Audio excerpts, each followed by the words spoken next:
안녕하세요. 세상에서 가장 작은 책방 홍대 카페 본점에 있는 원테이블 북스토어 옛다 책방입니다. 네, 격주 수요일에는 정치학자 하승우 선생님을 모시고 사회과학 광독회가 열리는 날이죠.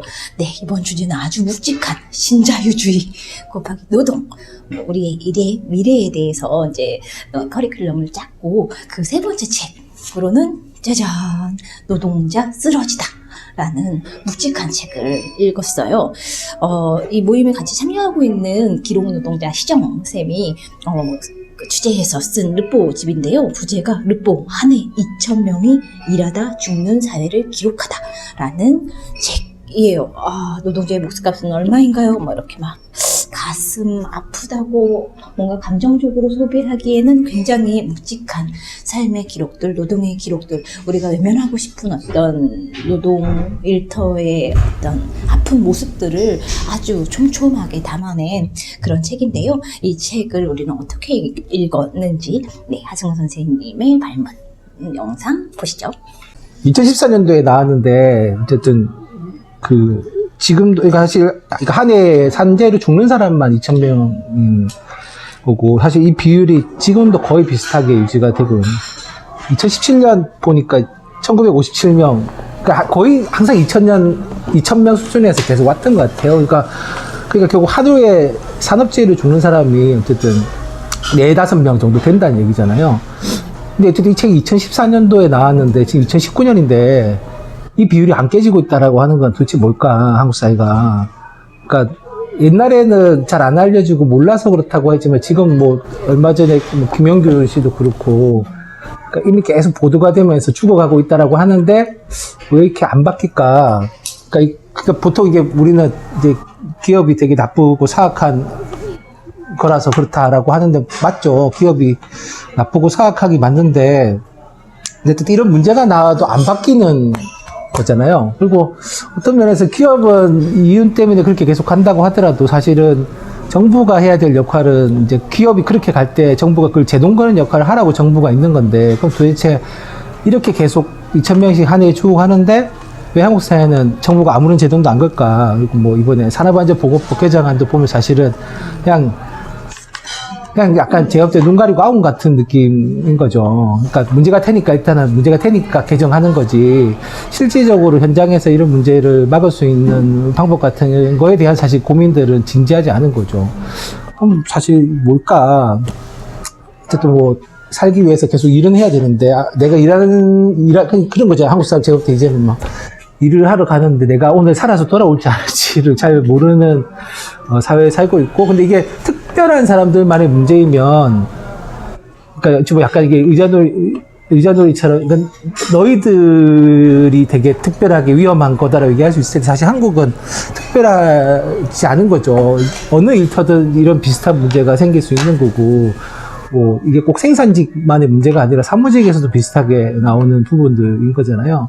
그러면 어쨌든 그런 거에 대한 사회적인 안전 같은 거를 해야 되고, 어떤 면에서는 기업이나 정부가 안 하면 사실은 시민들이 이런 걸 요구해가지고 바꿔야 되는데, 또 우리는 보면 이런 거는 별로 없는 거죠. 그러니까 왜 그럴까? 왜 이렇게 갈수록 노동 현장은 안 좋아지고 있는데, 왜 이 문제를 바로 잡아야 되는 힘은 잘 안 보일까? 사실 이제 이런 고민들이 들 수밖에 없는, 그거 사실 제가 이 강독회를 하자고 한 이유도, 그러니까 왜 그럴까에 대한 좀 우리의 고민들을 모아보자라는 생각이 좀 있습니다. 그래서 어쨌든 이 책이 보여주는 현실은 정말 되게 처절하다고 할 정도로 되게 기정쌤이 꼼꼼하게 잘 기록하셨 것 같아요. 진짜 이 현장에서. 그러니까 이게 저도 가지고 읽다 계속 그런 느낌이 있거든요. 되게 내 눈을 가진 사람이구나. 그러니까 이게 쓱 지나가면 잘 안 보이는 것들을 계속 이렇게 포착해가지고, 사실 그렇게 질문이 나가야지 그 질문에 대한 사실 답을 하는 거예요. 현장에 딱 가면 사람이 인터뷰하려고 기다리고 있다가 이렇게 책에 나오는 대로 이렇게 쫙 서술을 해주는 게 아니잖아요. 결국 어떤 질문 던지는가에 따라서 이제 그 답이 나오는 건데, 이게 내 눈을 가지고 하고, 어쨌든 또 인터뷰하는 사람의 말을 되게 잘 들어서 그 질문들을 찾아내는, 그러다 보니까 되게 책 내용 자체가 되게 추상적이 아니라 아주 구체적인 현실의 문제들을 되게 잘 건드려주고 있는데, 사실 저는 이 책을 읽으면서 되게 뭐 페북이 작았지만 이걸 택한 이유는 뭐 산재가 되게 많다 이런 객관적인 수치나 팩트 같은 것도 있지만 사실 이제 저는 이 책이 어떤 질문하고 있는 거라고 생각을 하거든요. 독자들한테 이게 현실이 이런데 우리가 이 현실을 몰랐냐. 그리고 사실 제일 주목했던 페이지는 그 페이지인데요. 57페이지. 그 노동안전보건단체에서 일하는 사람 얘기하시면서 이제 그 우리에게 필요한 건 감수성 우리는 이제 있잖아요. 그래서 인간이 일하다 죽지 않기 위해서는 무엇이 필요하냐고 라고 이제 활동 같은 모듈을 봤더니 그분의 답은 법 제도 이런 게 아니라 감수성이다 라는 얘기를 했고 그 부분 약간 읽어보면 그런 거죠. 그는 인간이 일하다 죽는 것을 아파하는 감수성이 우리에게 있어야 한다고 했다. 그 대답이 오래 남은 까닭은 죽음을 하찮게 보도록 연습되어진 우리 삶 때문이다. 노동자가 일하다 죽는 사회보다 더 문제는 노동자가 일하다 죽는 것을 당연한 것으로 여기는 사회다.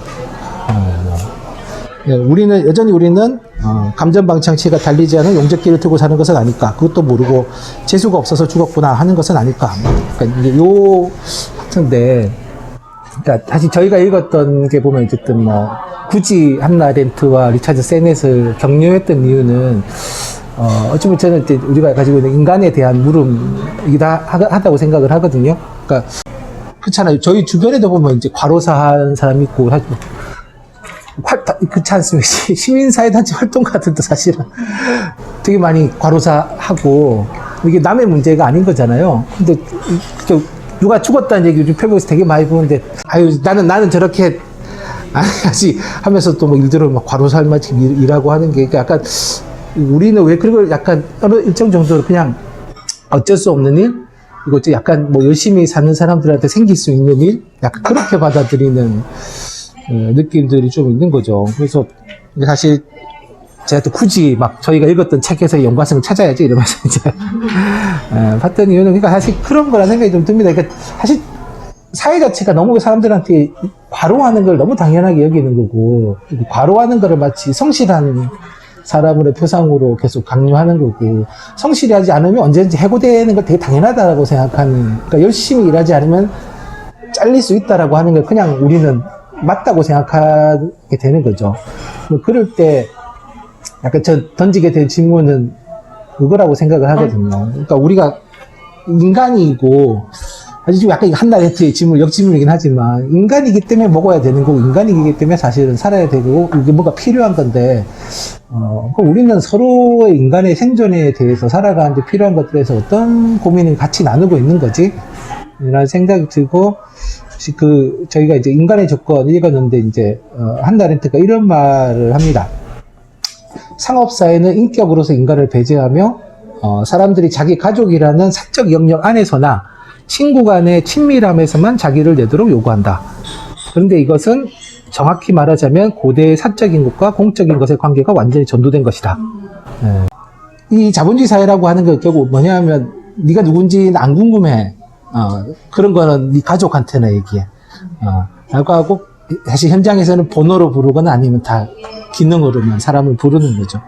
그러니까 이게 인간이라고 하는 게 자꾸 이런 어떤 공적인 장에서 자기를 드러내면서 타자와의 관계를 맺으면서 뭔가 이렇게 자기 자아가 누구인지라고 하는 걸 확립해 가는 건데 사실 인생에서 굉장히 많은 시간을 보내는 일터에서는 결국 내가 나 자신을 드러낼 필요도 없고 드러내면 되게 이상한 사람 직업을 받거나 아니면 이제 적응하지 못하는 인간으로 계속 말하게 되는. 근데 이게 자연스러운 게 아니라 사실은 우리가 사는 사회 자체가 이제 그렇게 바뀐 거죠. 그래서 이제 옛날에 보면 어쨌든 인간이라고 했을 때는 되게 공적인 인간으로서의 삶이 되게 중요했는데 어쨌든 이 자본주의 사회가 들어서면 결국 공적인 삶은 없어지는 거고 사적인 삶에서의 자기 주체. 그러니까 계속 저희가 리차드 세넷에서 읽었던 것처럼 뭐냐 하면 이제 모순적이 되는 거죠. 밖에서는 되게 자기가 이 유연화의 주체에 의해서 집에 들어와서는 되게 가족과 전통과 가치와 뭐 이런 것들을 강조하게 되는 삶. 결국 인간에서의 내 삶이라고 하는 거는 가족에서만 사실은 이제 유지가 되는 거고, 사실 대부분의 시간을 보내는 뭐 일터에서는 자기는 이제 퍼스널리티죠. 인격을 가진 인간. 으로서 자기를 드러내면 되지 않는, 그러니까 뭐 안 되는 형태로 계속 가는 거. 그럼 결국 이 관계는 나가 중요한 게 아니라 부품화된 관계가 되는 거죠. 왜냐면 나의 개성이 하나도 없으니까 결국 이거는 이 사람이 죽으면 다른 사람을 채워넣으면 되는 관계로 사회가 계속 하게 되는 거고, 그랬을 때 아렌트가 뭘 되게 두려워하냐면 그 센서스 코무니스라고 해서 이제 가지고 있는 공통의 감각이 있다라는 거죠. 이거를 보통 뒤집으면 이제 이게 커먼 센스거든요. 상식. 네. 근데 이게 상식하면 이게 마치 뭐 그냥 우리가 막 뭐 지식 백과사전처럼 약간 하지만 사실 공통 감각은 어찌 보면 이제 그것의 배경이 되는, 그러니까 누가 아프다라고 했을 때 그 사회가 어떻게 그 아픔을 같이 느낄 수 있는 건지 이제 이런 것들에 대한 감수성인데, 사실 이제 아렌트가 봤을 때는 이제 이 익명화된 세계가 되면 이제 이게 다 파괴된다는 거죠. 그러니까 어찌 보면 이제 신자유주의 사회에서 이제 뭐 이 신자유주의 애초에 만들었을 때 그걸 목적으로 했다. 뭐 그럴 수도 있고, 뭐 그거는 저희가 이제 다음번에 할 이제 뭐 데이비드 하비나 해줘서 보겠지만, 어쨌든 이 철저하게 익명화된 관계 속에서 이제 인간들이 서서히 자기를 잃어버리고 이제 파괴되는 과정들을 하게 되고, 그게 결국은 지금 서로가 서로 약간 도구로 보는 거죠. 그러니까 이제 시간이 지나면 금방 잊어버리고, 그러니까 사실 여기도 되게 아픈 게 그런 거잖아요. 정규직, 그러니까 이게 뭐 정규직 비정규직 좋다 나쁘다 떠나서 어쨌든 여기 어디였죠? 거기 사람이 죽었을 때 이제 정규직이었을 때는 이렇게 이 조문서 같은 걸 이 현장에 만들어 놓고 이 사람이 여기서 일하다가 죽었음이라고 하는 걸 기억하는 시간이 있었는데, 예, 비정규직이 되니까 사실 이제 그건 없는 거죠. 이제 누가 죽었는지도 모르고 사실 어떻게 죽었는지도 이제 모르는 게 돼버린 세계. 예, 사람이 죽은 현장에서 바로바로 또 인력은 재투입돼가지고 계속 공사를 이어간 이 세계는 도대체 우리한테 어떤 삶일까? 뭐 하여튼 이런 질문들을 가지게 된다라고 생각을 합니다. 그래서 근데 아렌트가 사실 이제 오래 했던 것도 이제 사실 그런 거고, 어쩌면 이제 아렌트가 약간 우리가 이제 그 자본주의나 자유주의처럼 어쨌든 그런 거에 대한 이제 고민도 했다라고 생각을 하는데, 어쨌든 그러니까 그렇게 인격이 되게 익명화되니까 뭐가 남냐면 이제 인간을 되게 본능화시키는 과정들. 그래서 그 아렌트가 보면 되게 자유주의를 되게 심하게 비판을 하거든요. 뭐 홉스, 로크, 벤담 이런 사람 되게 싫어하는 게 뭐냐면, 이 사람들은 인간이 누군지를 질문하지 않고 그냥 인간은 뭐냐 하면 고통과 쾌락. 고통은 줄이고 쾌락은 높이면 모두가 행복한 거야. 이런 사회를 자유주의가, 그러니까 되게 자유주의가 자유를 되게 좋아하는 사상 같지만 사실은 그 인간의 자유를 철저하게 파괴시킨 거기도 한데, 그런, 그러니까 인간이라고 한 자체를 이제는 묻지 않고 그냥 인간은 쾌락을 즐기고 고통을 피하지. 그러면 그것만 맞춰주면 인간은 그냥 되는 거야. 라고 하는 이 단순화된 세계로 만들어주는 게, 어렸을 때 우리도 이제 그걸 계속 받아들이는 거죠. 고통은 피하고, 쾌락은 즐기고. 그러니까 되게 그 고통스러운 죽음의 현장 이런 걸 사실은 계속 저희가 같이 가는 게 아니라 어쨌든 계속 내 마음속에도 보면 이제 그 현장을 피하고 싶어 하는 것들이 생기는데, 사실 인간이 누구나 그런데, 이제 사실 보면 누구나 그렇지는 않거든요. 근데 계속 옆에서 야 원래 누구나 그래 괜찮아 이라고 하는 말들이 어찌 보면 이게 위로의 말이기도 하지만 사실은 되게 은폐의 말이기도 한 그런 것들이 계속 반복돼 왔다라고 이제, 그러니까 어찌 보면 이제 그러면서 인간이라고 하는 존재를 계속 이제 이 세계에서 고립되고 세계에서 이제 묻혀지게 되는 과정들이 사실 저는 아렌트가 되게 두려워해요. 그러니까 이게 이제 아렌트가 본 대중사회, 그러니까 이게 대중사회에서의 노동이라고 하는 것들이 결국 그런 형태로 재현된다라고 약간 저는 본 게 있고, 사실은 뭐 세넷도 그런 것들을 이제 계속 얘기를 했던 거죠. 근데 이제 세넷은 어쨌든 그게 사실 어떤 면에서는 노동 안에서 벌어지는 일이 아니라 결국 이제 인간의 생활 자체에서 이제 계속 우리의 인격, 인간성이라고 하는 게 어떻게 잠식당에 들어가고 있는가를 이제 계속 봤던 것 같아요. 그래서 어쨌든 뭐 그런 거죠. 세넷의 그 마지막 결론에 보면 이제 이런 얘기들이 있는데요. 신뢰가 없더라도 큰 문제 없이 잘 굴러가는 현대 경제 체제에서, 즉 신뢰를 필요로 할 만한 이유가 전혀 없는 그런 곳에서는 무관심이 확산된다. 그리고 사람들이 일회용품처럼 취급받는 조직의 구조조정을 통해서도 무관심이 확산된다.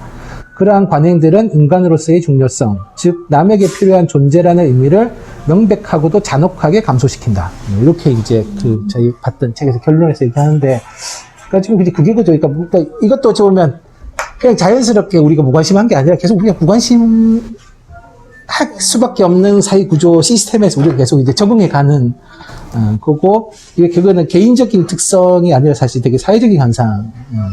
그럼 결국 이게 뭐냐 하면 개인한테 자꾸, 넌 왜 이렇게 인간이 그래? 라고 질문할 필요가 없다는 거죠. 이 사회가 이대로인 이상은 아무리 개인이 밟아둔 치더라도 조직에 적응하려면 결국 무관심해져야 되는, 그러니까 뭐 그런 거지 않습니까? 내가 회사에서 정리해고라는 그 지시를 받았으면 내가 그 정리해고 대상자를 일일이 아는 게 사실 되게 고통스러워요. 제일 좋은 방법은 내가 정리해고할 사람이 누군지 전혀 신경 안 쓰는 거죠. 그럼 결국 뭐냐 하면 이제 인간에 대해서 관심을 안 가지게 되는 거죠. 그러니까 이거는 그 사람한테 너 왜, 그러니까 뭐 그런 거잖아요. 근데 우리는 꼭 보면 이제 그 사람을 조지죠. 막 이렇게.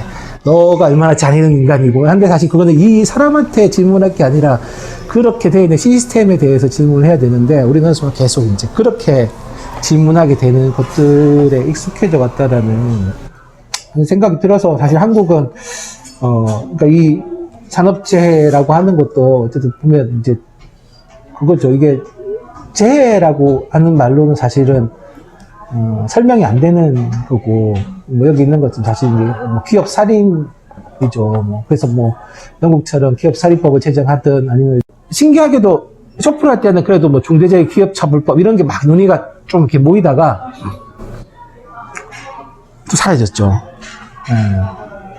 사라지고 뭐 이렇게 뭐 노동단체에서는 회자되고 있지만 사실 이게 국민적 의제가 안 되는 거죠. 근데 사실 생각해보면 다 노동하고 사는데 어떤 면에서 이게 굉장히 중요하고 핵심적인 이슈인데, 그러니까 일터에 나가서 내가 다치거나 죽을지도 모른다라고 하는 이게 사실 되게 근본적인 공포인데 이거를 안 처리하고 우리는 지금 계속 다른 것들을 요구하는 게 맞나?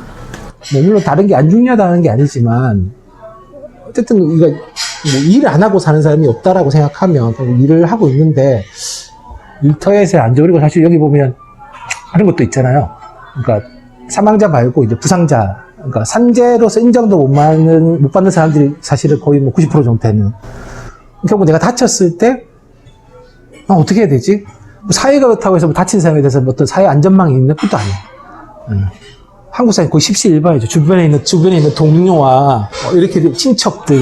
그러니까 어찌보면 그런 관계망이 없는 사람들은 이제 더 처참하게 이제 되는 건데, 사회는 또 그런 관계망을 다 끊고 있어, 이렇게. 그러면 결국 한국 사회에서는 진짜 홀로 살아남아야 되는 건데, 우리가 그런 사회로 계속 가고 싶어 하는 건가? 약간 이제 그런 고민들이 드는 것 같아요. 이 책이 가지고 있는 거는 어쨌든 그 현장을 되게 많이 드러냈고, 우리한테 질문을 던졌는데, 문제는 우리가 이 질문에 대해서 어떻게 응답을 해야 되는지는 사회적 논의를 안 해봤다. 저는 이제 요 광독회 저희 같이 있는 책의 목적지는 우리 나름의 답을 좀 찾아봤으면 좋겠다. 뭐, 답은 여러 가지 될 수 있겠죠. 뭐, 기업도 바꿔야 되고, 정부도 바꿔야 되고, 하고 어떤 면에서는 또 이제 우리 서로를 어떻게 바꿔야 되는지에 대한 저는 고민도 조금, 같이 돼야 되지 않을까? 그런 생각이 듭니다. 감탄하면서 읽었거든요. 왜냐하면 느낌이 한 번 인터뷰에서 쓴 책 안 같은 거예요. 그냥 한 번 가면은 얘기를 이 정도로 못 듣잖아요. 이거는 진짜 어느 정도 가령 그게 나는 청년 노동조합에 대해서 약간 뜨뜻미지가 윤식 씨.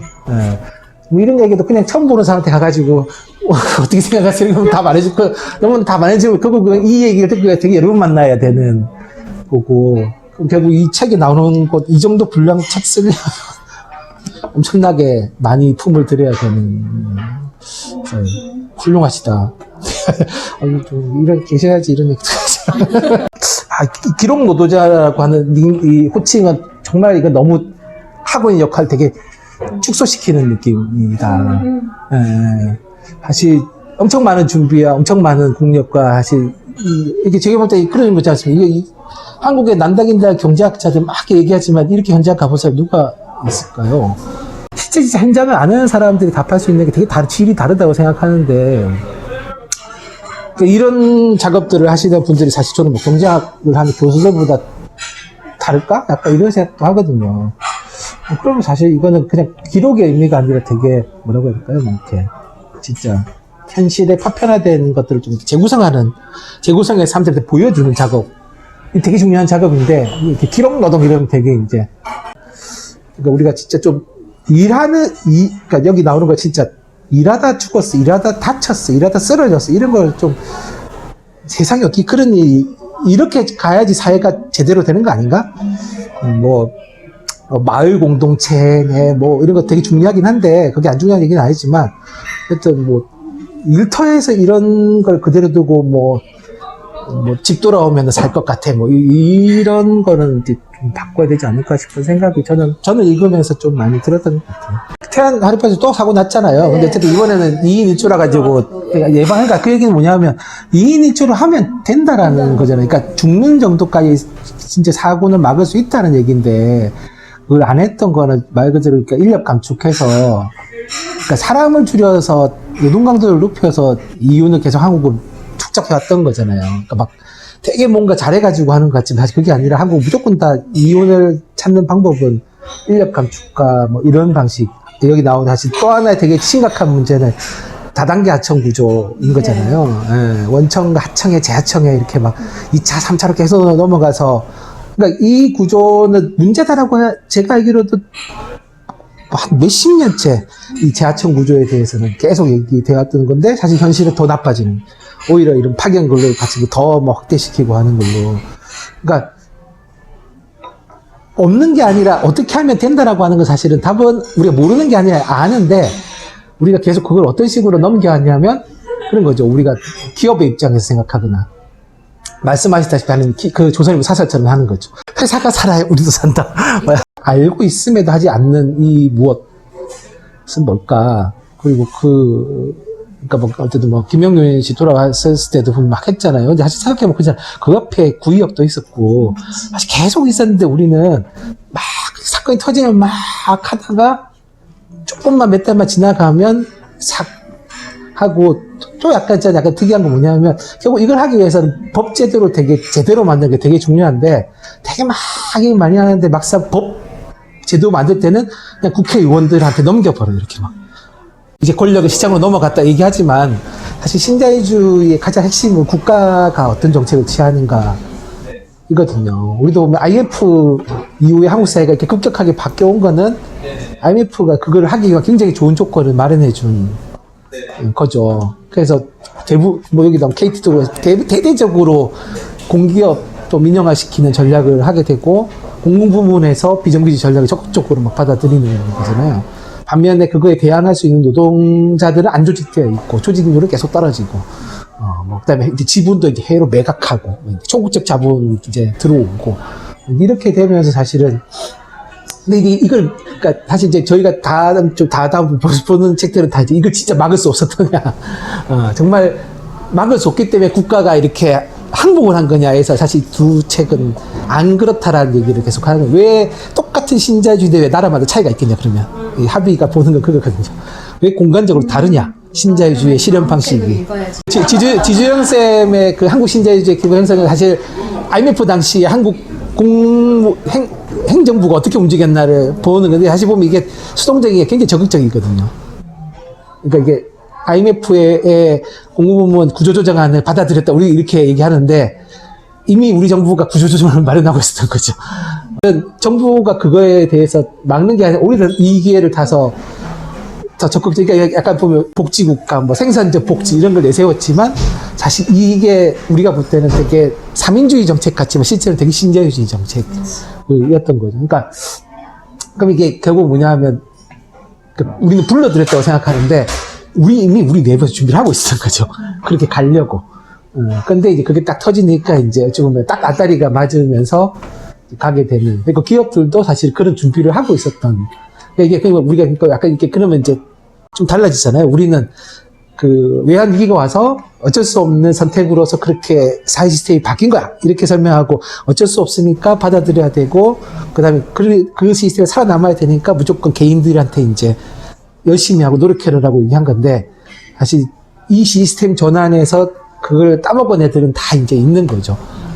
그러니까 상식을 맞추는 작업을 하잖아요. 그러니까 저는 어쨌든 뭐 그게 좋아서가 아니라 그냥 좋은 말이라서가 어쨌든 간에 뭐 노블레스 오블레스 이런 것도 보면 제가 볼 때 상식화시키는 작업이잖아요. 근데 귀족들 사실 일본도 보면 이렇게 다 어느 대학까지 다르잖아요. 이 귀족들이 쓰는 언어인데 어쨌든 니들이 세상이 바뀌었고 같이 살기 위해서는 세상의 상식에 니들이 가지고 있는 특권 의식을 맞추는 작업들을 하는 거잖아요. 근데 한국에서는 그게 아니라 약간 저는 분리되는 작업들을 하는 이 사람들의 상식은 따로 있죠. 이 사람들이 생각하는 그러니까 약간 뭐냐면 그런 거죠.